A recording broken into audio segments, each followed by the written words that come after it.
I am addressing EDEXCEL AS students. Today I am going to explain 2020 January Unit 2 Chemistry paper. We'll move to the MCQs. Question number 1. Which equation represents the standard enthalpy change of formation of hydrogen iodide? Then enthalpy change of formation. That is the enthalpy change occurred when 1 mole of a substance or chemical species is formed from its constituent elements in their standard states. Then here we have to take 1 mole of HI here. Then first one is incorrect because hydrogen and iodine are not in their standard states. Second one, 2 moles of HI have been used, then it should be 1 mole. Third one, 1 mole of HI, that's correct. Then half H2 gas, half I2 gas. Gas is incorrect. Iodine is a solid at under standard states. Then last one, HI gas 1 mole, half I2 solid, correct, half H2 gas, correct. Therefore, for the first question, correct answer is D. Then here shallow learning has been assessed here. You just need to know what the enthalpy change of formation. Here standard enthalpy change of formation. The enthalpy change occurred when 1 mole of a chemical species or a compound is formed from its constituent elements in their standard states. Then the answer is capital D. So first question answer is D. Second one, when 50 cm cube of hydrochloric acid of concentration 2m is added to 50 cm cube of sodium hydroxide solution of concentration again 2m, the temperature increases 13 degrees Celsius. They have given the balance equation. The experiment is repeated using 25 cm cube of the same hydrochloric acid and 50 cm cube of the same sodium hydroxide solution. What is the temperature increase? Imagine that 50 cm cube of hydrochloric acid contains X moles, then again in that sodium hydroxide also X moles, then in that neutralization reaction X moles of water should be formed. With respect to that, a particular heat energy should be given, but in the second time HCl has become a limiting factor because only 25 cm cube has been used. Therefore the number of moles of water formed should be half of the initial one. Then heat energy given out will be again half of the initial heat energy given out. Therefore, if the total volume remains the same, instead of 13 degrees increment of 13 degrees Celsius, the temperature rise should be 6.5, provided that the total volume is the same. But here initially 50 plus 50 100, next time 25 plus 50 75, then the total volume is a little bit less than the initial one. Therefore according to that, the temperature rise should be little greater than 6.5. Then the answer should be 8.3. See whether you got it. I am explaining here a shortcut. Imagine that 50 cm cube, we will take 50 cm cube of HCl plus 50 cm cube of sodium hydroxide react together in that neutralization. Imagine that X moles of HCl and X moles of sodium hydroxide react to form X moles of water. Then next time instead of 50, only 25 cm cube of HCl has been used, while the other one remains the same. Then HCl becomes the limiting factor. So since the volume of HCl used in the second time is half of the initial volume, then the total amount of water formed should be the half of the initial amount of water. Therefore, if the energy given out in the first reaction is H, in the second time it should be H divided by 2. Then when the heat energy given out becomes half of the initial heat, the temperature rise also should be half of the initial temperature rise, provided that volume is the same. Then if the total volume is 100 again, then the temperature rise should be 13 degrees Celsius divided by 2, that is 6.5. But actually instead of 100 we have used only 75. Therefore, when the total volume decreases by using the same heat, the temperature rise should be greater. Therefore, the new temperature rise should be 6.5 into 100 over 75 is the proportion here increase in proportion based on the decrease in volume. Then 6.5 into 100 divided by 75 is the answer. Then 6.5 into 100 divided by 75, then 8.66 recurring, that is 8.7 is the answer. 8.7 degrees Celsius is the answer. Now you understand we are doing an MCQ paper. Therefore, when there is a significant gap among the 4 choices, 4 values given, it is not must to take the exact answer. You can guess the correct answer.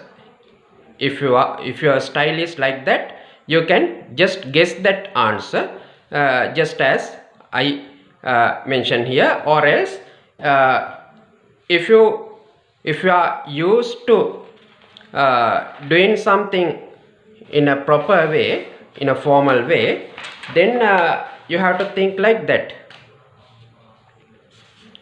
delta H equals ms delta T, then subject delta T, delta T equals delta H divided by ms. Then initially the temperature rise is 13 degrees Celsius equals you just imagine that delta H is the heat energy given out in the first attempt. Once 50 cm cube of each one is mixed here, then divided by initially total mass is 50 plus 50 100 into S. In the second attempt, we'll say that the temperature change is delta T equals, now delta H, here delta enthalpy change or the heat change should be 0.5 delta H, because limiting factor is HCl. Instead of 50, only 25 cm cube has been used here. That divided by total volume is 50 plus 25 75 into S. Then second equation is divided by the first equation. Delta T divided by 13 equals 0.5 delta H divided by 75 into S. Again divided by becomes into, then 100 into S divided by delta H. Then delta H cancels, specific heat capacity cancel. Here 100 into 0.5, that is 50 divided by 75 then take this 13 to the other side, then into 13, then 50 into 13, then 650 divided by 75. Then the answer should be 650 divided by 75. Then answer is 8.66. Then we'll say 8.7 is the answer. Now you understand here. Again I want to emphasize you that you are doing an MCQ paper. When you go through the lesson at home, you better understand like that. But in the exam, if you are talented enough to apply shortcuts with confidence, you better apply such shortcuts. Here my suggestion is, when 50 cm cube of HCl and 50 cm cube of sodium hydroxide are mixed, the temperature rise is 13. Then instead of 50 cm cube, 25 cm cube of HCl has been used, while the other one is kept constant. Then the total heat energy given out should be half of the initial heat energy given out. If the heat energy given out decreases, then the temperature rise also should decrease proportionally.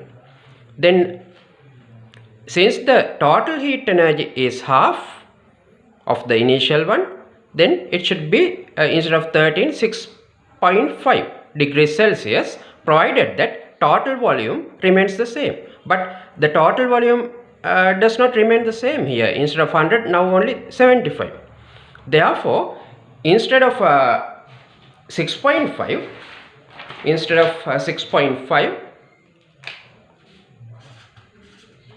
now 6.5 into 100 divided by 75 should be the new temperature rise. You understand here, when volume decreases, rise in temperature should increase.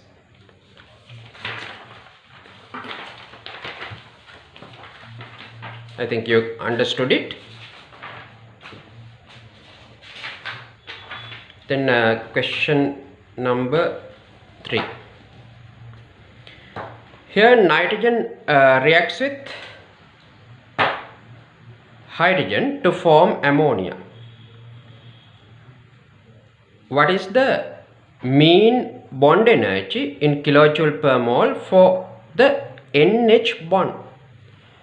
Now you see here, first the existing bonds should be broken, and then triple bond should be broken.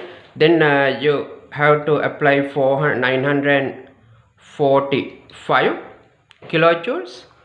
Then 3 HH bonds should be broken, then plus 436 into 3, that is the total energy required to break the bonds, that is 2253.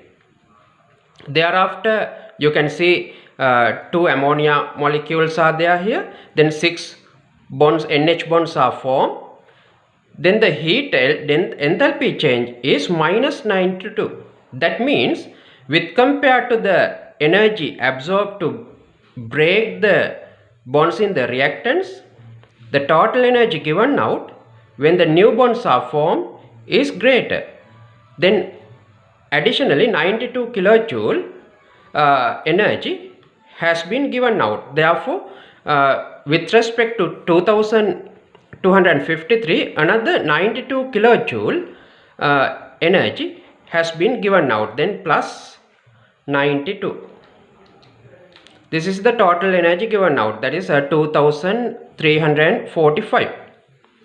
This is the total energy given out by 6 NH bonds. Then divided by 6 is the bond energy of NH, that is 390.8. Then 391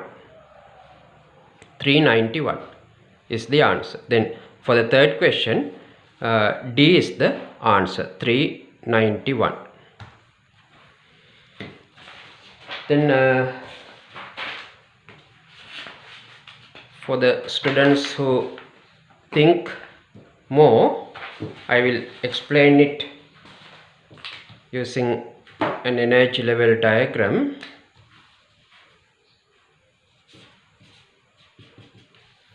Here first N2 plus 3H2 are there as reactants, then atomize them. Then 2 N atoms in gas form plus 6 H atoms in gas form have been formed. Then those atoms rearrange to form ammonia. Then more energy is given out with compared to the heat energy absorbed. Finally 2 ammonia molecules are formed, or moles are formed. Then first you find the total energy required to atomize those. Then NN triple bond, here 945 plus 3 HH bond should be broken, then 436 into 6, that is the total energy absorbed to break the bonds of the reactants, that is to atomize the reactants, followed by 6 NH bonds are formed. 2 ammonia molecules means 6 NH bonds, so 6 moles of NH bonds are formed. Then the given out heat is there. Here the difference is 92 kilojoule. You don't bother about the sign. Here you have to think of the magnitude of those energy involved. Here 92 kilojoule is the difference. So now you can find the total energy gap between those gaseous atoms and ammonia.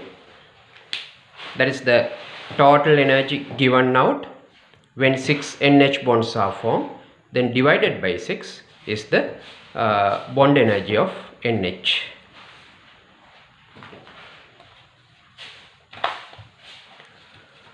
Okay, then fourth question, question number 4. How many moles of CO2 are formed when 3 moles of chloroethene is mixed with 10 moles of oxygen and react as shown? Now you see the reacting ratio is 2:5. Here you have to find the limiting factor and you have to think what is in excess. Here reacting ratio is 2:5, that means 1 mole requires 2.5 moles of O2.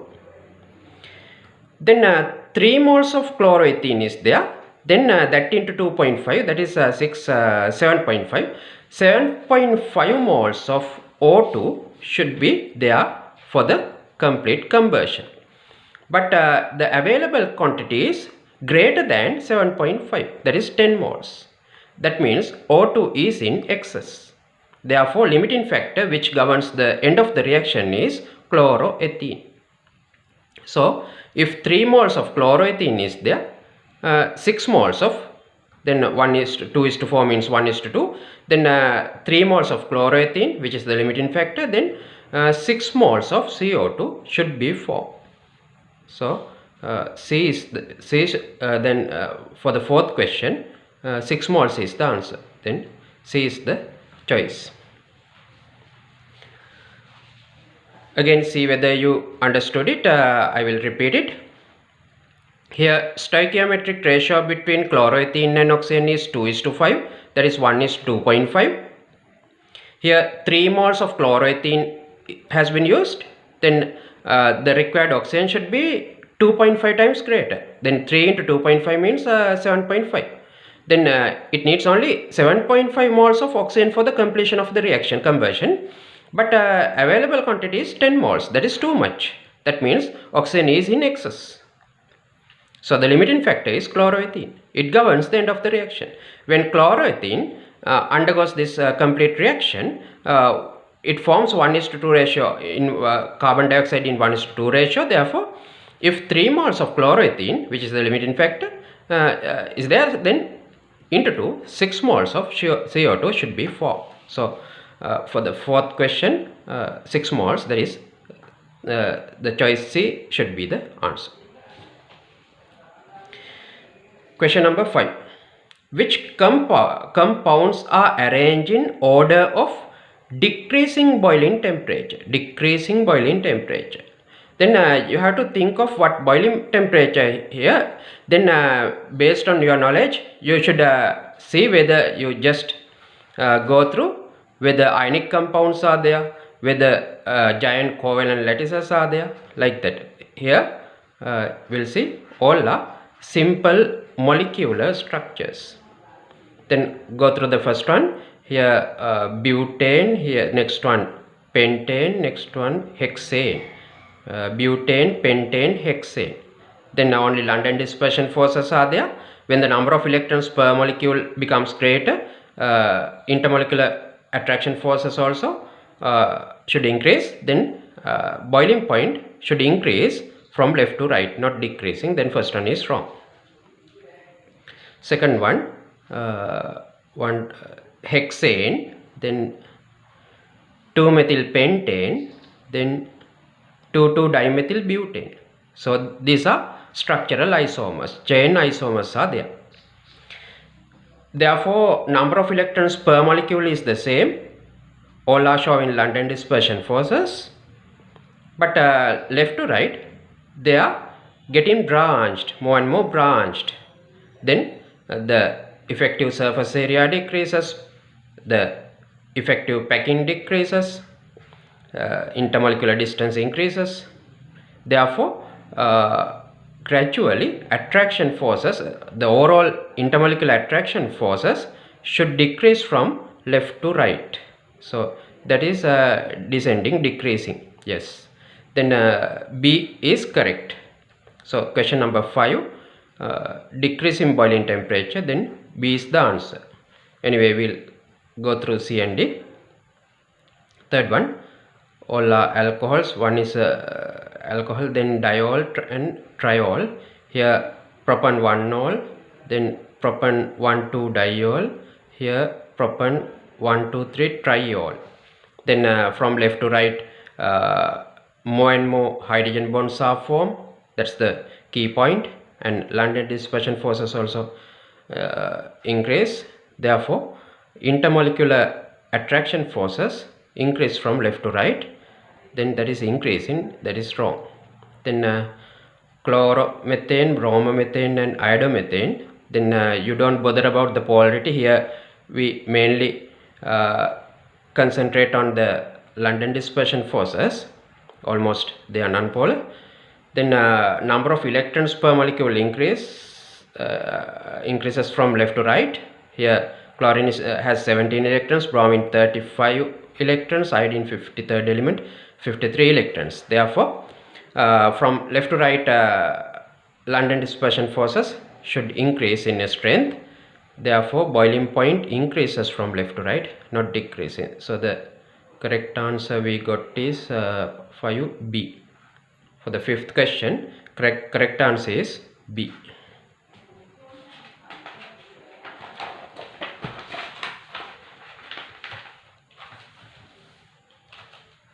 Then sixth question,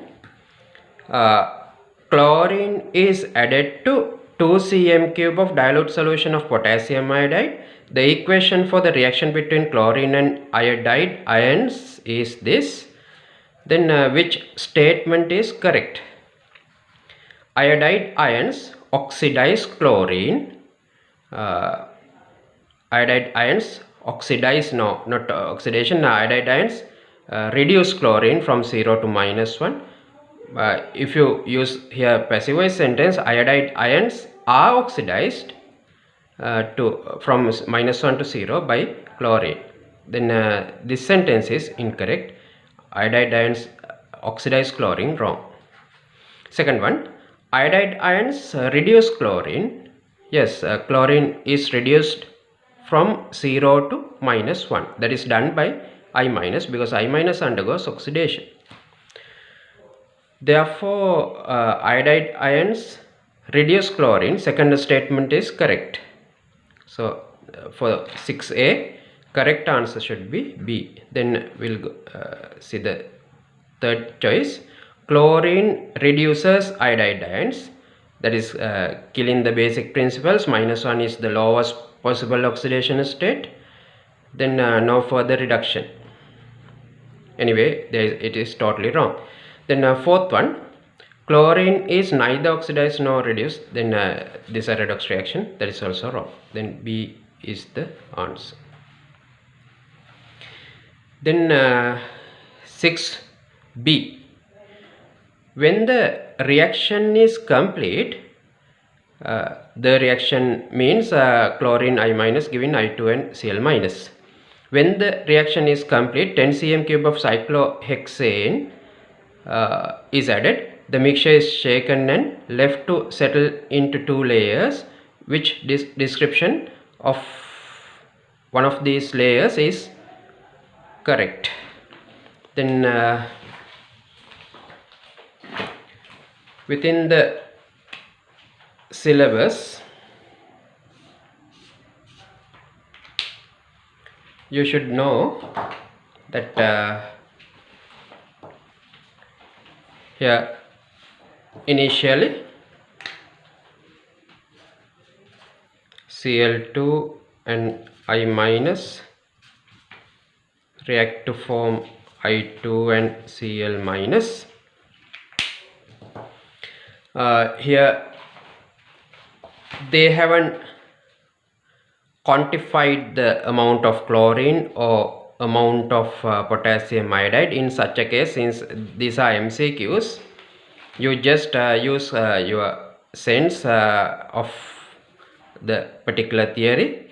Here, when iodine migrates to the organic layer, it turns purple. If I2 migrates to the organic layer, which is the nonpolar layer, then I2 concentration in aqueous layer should decrease. Then there shouldn't be an intense brown color in aqueous layer once I2 has a majority of I2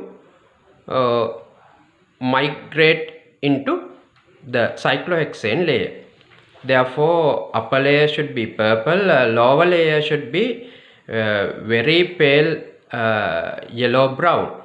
Here upper layer purple correct, the lower layer purple totally incorrect, the upper layer brown wrong, then lower layer brown wrong. Here it should be very pale yellow brown color, because majority of I2, which is nonpolar, should migrate to the nonpolar cyclohexane layer. Here now when we come to the learning outcomes, then we'll say your knowledge, skills and attitudes. Sometimes if you think more, sometimes you will face a trouble here. Here amount of chlorine has not been mentioned. Amount of here dilutes solution of potassium iodide 2 cm cube, but the concentration has not been specified here. Then number of moles of chlorine or potassium iodide is not known. You just imagine that excess chlorine is there, then all I minus will be oxidized to I2. Then I2 being nonpolar will dissolve slightly in the highly polar solvent water. Then if almost all I minus are now in the form of I2, there should be a precipitation of I2. Then dark gray, that is a blackish precipitate should be there. In the aqueous phase, some I2 will dissolve. It depends on the volume of the solvent. If you add this quantity of I2 in a sea of water, then it will dissolve, but in a small quantity, some I2 will remain without being dissolved. So such problems will arise if you think too much. Therefore, in such a case, my suggestion is you just go through the physical states of the given balance equation. Here Cl2 aqueous, I minus aqueous, I2 aqueous, Cl minus aqueous, all are aqueous. Then you shouldn't bother about the form of I2. Here by being I2, it has dissolved totally in the aqueous medium, in water. Therefore, think simply here. Majority of I2 should migrate to the cyclohexane layer, then it is purple color. Then some I2 will be there. It may be either in the form of I2 or I3 minus, or in an equilibrium between I2, I minus, reversible sign, I3 minus. Okay, then you have to understand the art of answering facing MCQs. Here you have to have the common sense to take the correct answer as soon as possible. So here upper layer is purple in color. That's the answer. Then seventh question. Going from calcium to barium in group 2, that means when you descend the group, when you go down the group, which property changes as stated?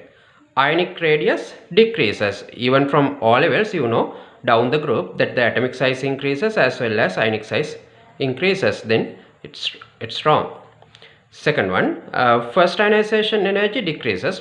That's true, because the distance between the nucleus and the outermost electron or energy level increases. Then the electrostatic attraction between the nucleus and the outermost electron decreases. Then less energy is required to lose an electron. Therefore, first ionization energy should decrease when you go down the group. So part B is correct. Then third, part C, melting temperature increases. It cannot be true, because all are forming dipositive ions in the metallic lattice, but ionic size increases, charge density decreases. Then metallic lattice should decrease down the group. In general, metallic lattice, strength of the metallic lattice should decrease down the group of group 2. Therefore, increasing is wrong. Then last one, reactivity with water. Again, here reactivity means losing the outermost 2 electrons. In order to lose the outermost 2 electrons, the last shell should be far apart from the nucleus. That means bottommost elements should show the highest reactivity. Then reactivity with water should increase down the group. So that is also wrong.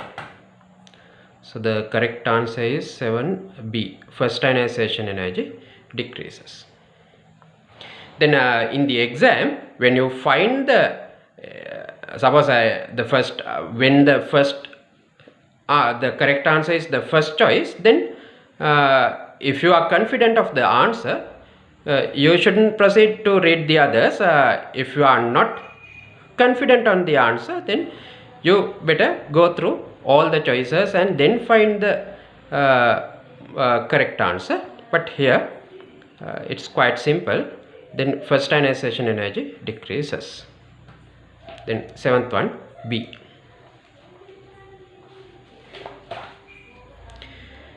Question number 8. Properties of group 2 compounds change down the group from magnesium to barium. What statement is correct? Solubility of group 2 sulfates increases. You know that barium sulfate is insoluble. Even in your O levels, you know that barium sulfate is insoluble, magnesium sulfate is soluble. That means down the group solubility decreases, not increasing. Then first one wrong. Second one, solubility of group 2 hydroxides decreases. Then you know that barium hydroxide is soluble in somewhat soluble in water, magnesium hydroxide is insoluble. That means down the group solubility increases. Anyway, group 2 hydroxides are in general less soluble in water. Anyway, down the group solubility increases, not decreasing. Then that is also wrong. Third one, thermal stability of group 2 nitrates increases, thermal stability of group 2 carbonates decreases. Here you have to think of the thermal stability here. We'll take an example. We'll take magnesium carbonate and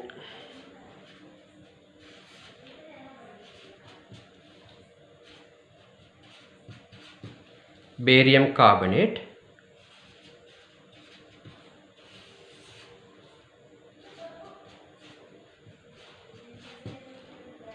Say both are positive ions, cations. Then size is small of Mg2 plus, then the charge density is greater, polarizing power is greater. Therefore, it distorts the electron cloud of the anion to a great extent. Here you can see that barium 2 plus is very much bigger than Mg2 plus. Then charge density is less. Then the polarizing power is less. It distorts the electron cloud of the anion to a lesser extent. When the electron cloud of the anion is distorted towards the cation, this oxygen becomes deficient of electrons. Then it tends to pull the OC bonding pair towards oxygen to a great extent. Then OC bond or the intra-anionic covalent bonds are weakened to a great extent. Thereby, less energy is required to break the OC bond. Thereby, it can easily lose carbon dioxide by forming the strong ionic lattice magnesium oxide. But in barium carbonate, it does not distort the electron cloud of the anion to a significant extent. Thereby, it weakens the CO bonds to a lesser extent. Therefore, we have to heat it to a higher temperature to break the CO bonds. In nitrates also, it's similar. Then in nitrates also, the electron clouds of the anions are pulled more, distorted more in magnesium nitrate with compared to barium nitrate. Therefore, down the group, you have to struggle more to dissociate it thermally. That means down the group, the compounds are thermally more stable.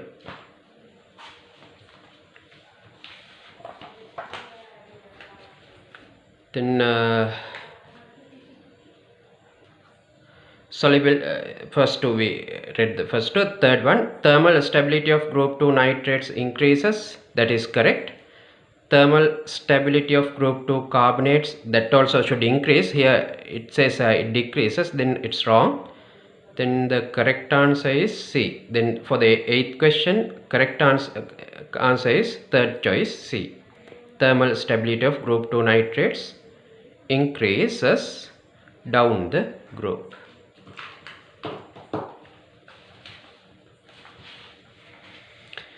Then question number 9. Here iodine reacts with hot sodium hydroxide solution. What are the coefficients needed to balance this equation? Here sodium hydroxide plus iodine, sodium iodide and sodium iodide 5 plus water. Then iodine goes from 0 to -1 in sodium iodide, then 0 to +5 in sodium iodide 5, then 0 to -1, other one 0 to +5, losing 5 electrons, gaining 1 electrons. Therefore, there should be 5 sodium iodide with 1 sodium iodide formed. Then 5:1 ratio. Then C and D should be 5 and 1. 5 and 1, yes. Then 5 and 1, only the last choice is there, capital D. So the answer for 9th question is D. It is not necessary to go through all the coefficients. If you are confident of the answer, you can select the answer.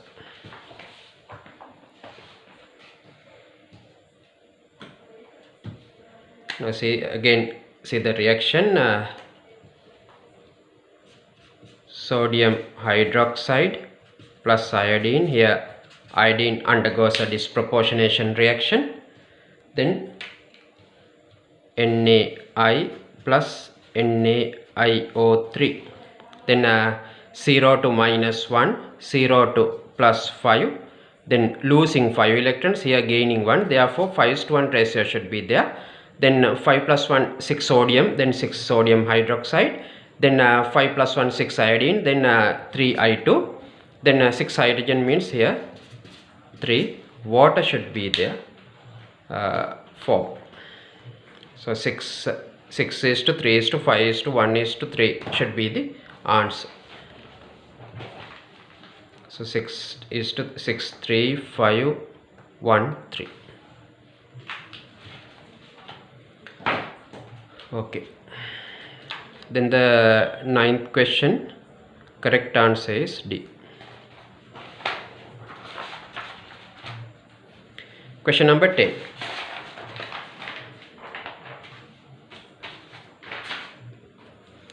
We'll go through the question.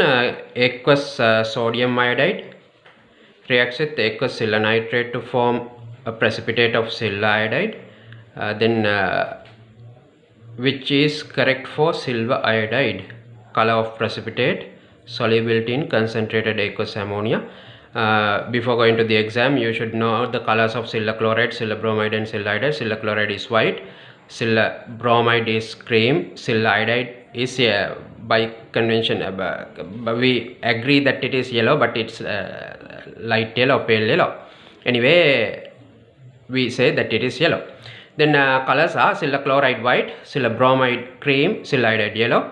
Therefore, out of the 4 choices, only first 2 choices are correct, because yellow color is there in the first 2. Then silver chloride is soluble in dill ammonia. Silver bromide is insoluble in dill ammonia. It dissolves in conc ammonia. Silver iodide does not dissolve even in conc ammonia, so insoluble. Therefore, out of the first 2 choice, first answer is the correct. Then 10A, A is the correct answer. Yellow, insoluble. Then part B, what is the percentage atom economy by mass for the production of silver iodide in this reaction? Here you can see they have given you the relative molecular masses. Here sodium silver iodide is 234.8, sodium nitrate is just 85. Then the majority of the total mass of the products is silver iodide, that is the desired product. Therefore, definitely atom economy should be greater than 50%. Again, you see, sodium nitrate and silver iodide are the products. Our desired product is silver iodide. Its mass is 234.8, but the byproduct shows just 85. It's significantly low. Therefore, mass of the desired product divided by total mass of the reactants or the total mass of the products into 100%, then it should be definitely greater than, very much greater than 50%. So out of the 4 choices, 73, that is D is the answer. Then 10B, D is the answer. For the students who are slow learners, we'll write and take the answer. Here, atom economy, mass of the desired product to 234.8 divided by total mass 85 plus 234.8, that into 100%.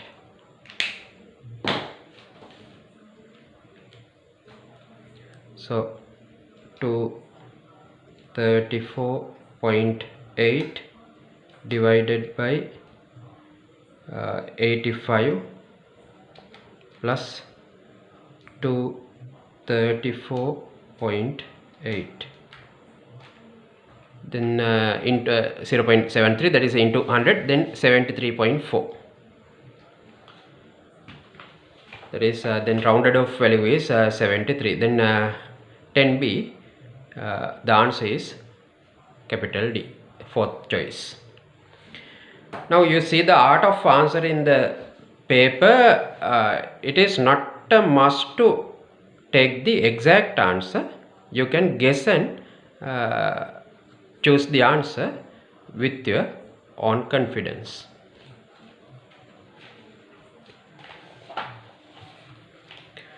Eleventh question. Ethanol can be prepared by reacting chloroethane with aqueous potassium hydroxide. What type of reaction occurs in this precipitation? In chloroethane, chlorine and carbon, there is a polar bond. Then delta plus carbon bonded to chlorine is attacked by OH minus ions nucleophilically. That is a nucleophilic substitution reaction. Then out of the given 4 choices, substitution is the answer. Then 11A, D.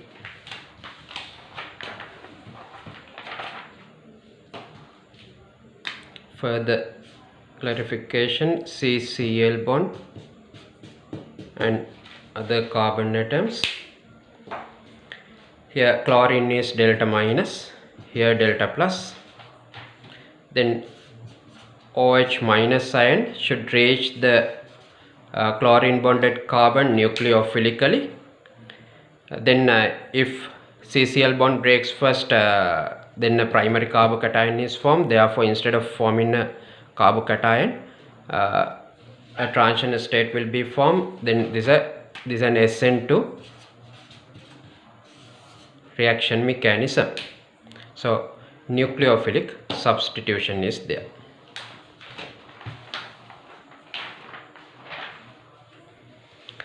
Then substitution is the answer. Then B. How do the boiling temperatures of ethanol and chloroethane compare, and what is the reason for the difference? Now comparing the boiling points, here choices ethanol higher and lower. Okay. Then the relevant knowledge that you have to gain before going to the exam is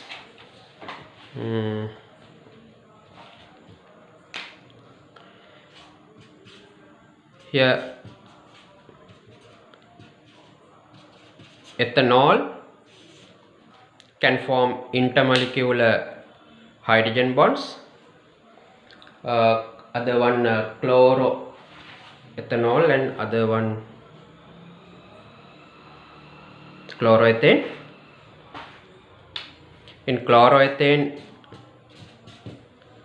delta minus, and there is a slight polarity here according to Linus Pauling chart. Here 3, here 2.5, roughly 0.5 difference is there. But basically London dispersion forces are dominant here. But with compared to those weaker dispersion forces, hydrogen bonds are significantly more strong. Therefore, here the dominant factor is the type of intermolecular attraction force.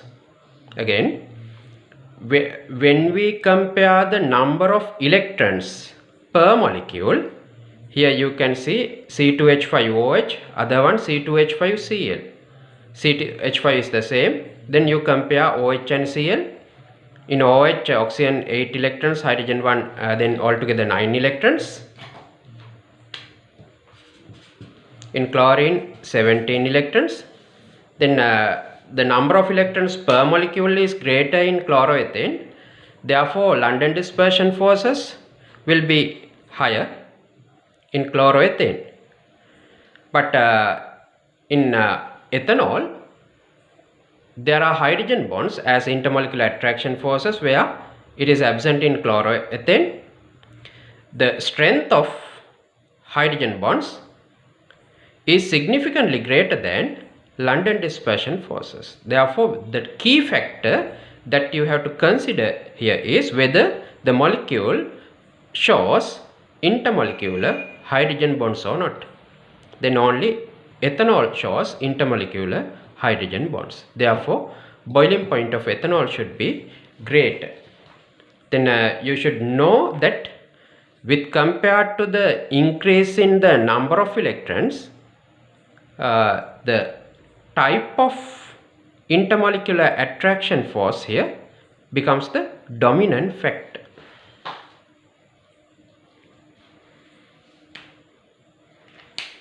Okay. Then ethanol is higher. Therefore, if you know chemistry, quickly you should understand that only either A or B should be the correct answer. Then reasoning. Reason for the difference. First choice, ethanol molecules form hydrogen bonds. Second choice, ethanol molecules have more atoms.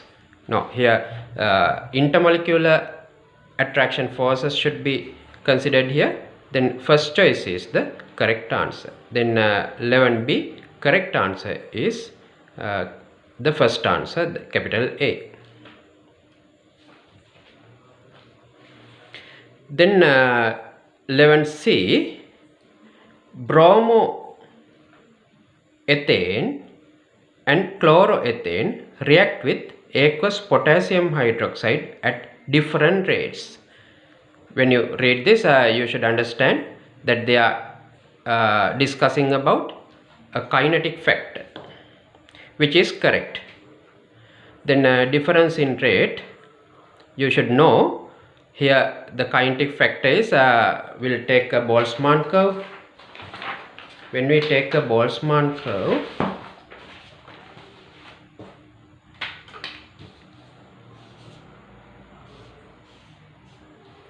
here when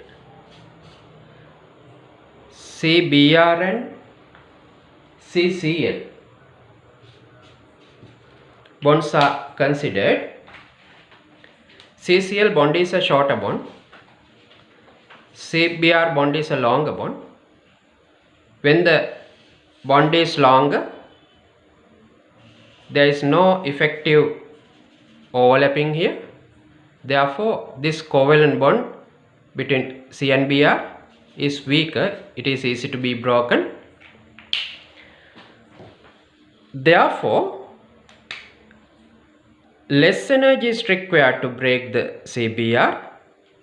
This is the energy axis, x-axis. Then a greater fraction of the haloalkane can undergo effective collisions. If it is a chloroalkane, then here CCl bond is stronger, then more energy is required to break CCl, then relatively a small fraction will undergo effective collisions here.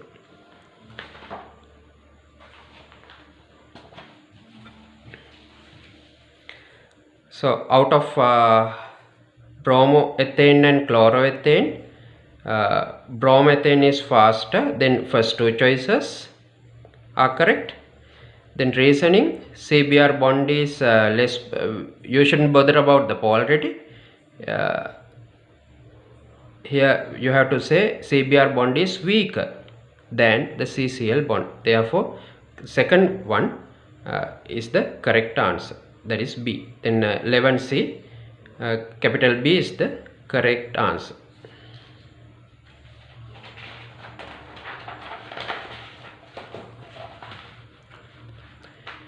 Then 12th question. Butanol burns completely in oxygen. 7.4 grams of butanol was burned completely in 16 dm cube of oxygen, and the mixture of gases produced was cooled to RTP. What is the final volume of the mixture of gases? Now see, what is the final volume of the mixture of gases? Here mixture of, you see you go through the physical states. Alcohol is a liquid here, water is a liquid, then oxygen and CO2. Then we'll see the number of moles here of each one. Here molar mass of butanol is 74, they have given. Then they have used 7.4, that is 0.1 mole. Then butanol is 0.1 mole. 0.1 mole of alcohol is there. Then 16 dm cube of oxygen. 24 dm cube is 1 mole. Then 16 dm cube means 2 8s, 24 3 8s, then 2 upon 3 moles of oxygen is there. Then again alcohol ROH 7.4, molar mass is 74, therefore it is 0.1 mole. Then oxygen 16 dm cube, 24 dm cube is 1 mole, then 16 means 2 upon 3 moles. Then you know that according to they have given the balance equation here, alcohol and oxygen 1:6 ratio, therefore 0.1 mole of alcohol should react with 0.6 moles of oxygen. Then 0.6 means we need 6 divided by 10 moles. Here 1 divided by 10 moles of alcohol, 6 divided by 10 moles of oxygen. But the available amount of O2 is 2 by 3. That means here 6/9. 6/9 is greater than 6/10.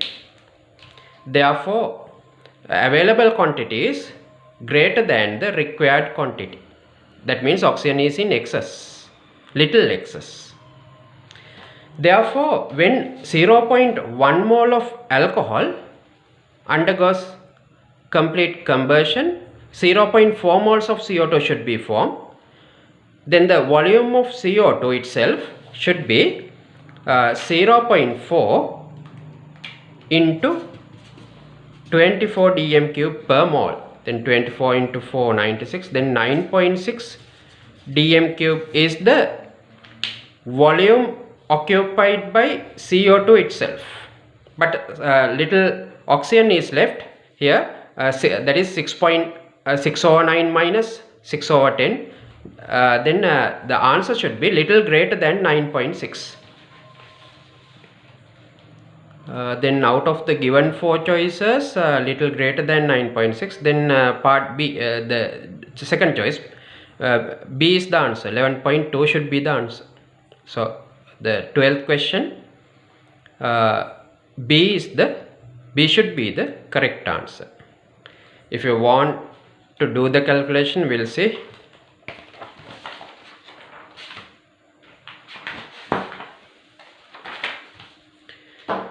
Here again ROH, alcohol, 74 is the molar mass. Here 7.4, here 0.1 mole. Then oxygen is 16 dm cube. Then 16 divided by 25 is the number of moles. If you need the exact value, 16 divided by 24, 0.66 recurring, 0.666 is the number of moles of oxygen. then 0.1 mole of ROH should react with 0.6 moles of oxygen, but here 0.666 moles of oxygen is there. Then this minus this is the remaining oxygen, then the remaining oxygen is 0.06, we'll say 0.667. Then 0.1 mole of the alcohol should produce 0.4 moles of carbon dioxide according to the balance equation. Then this plus 0.4 moles of carbon dioxide. Then altogether 0.4667 moles. That into 24 dm cube per mole should be the exact answer. Then 0.4667 into 24, that is in 11.2. okay, in dm cube 11.2. exact answer is 11.2008. okay, then you again, I want to emphasize you again, it's not a must to take the exact answer if you are confident of your guessing.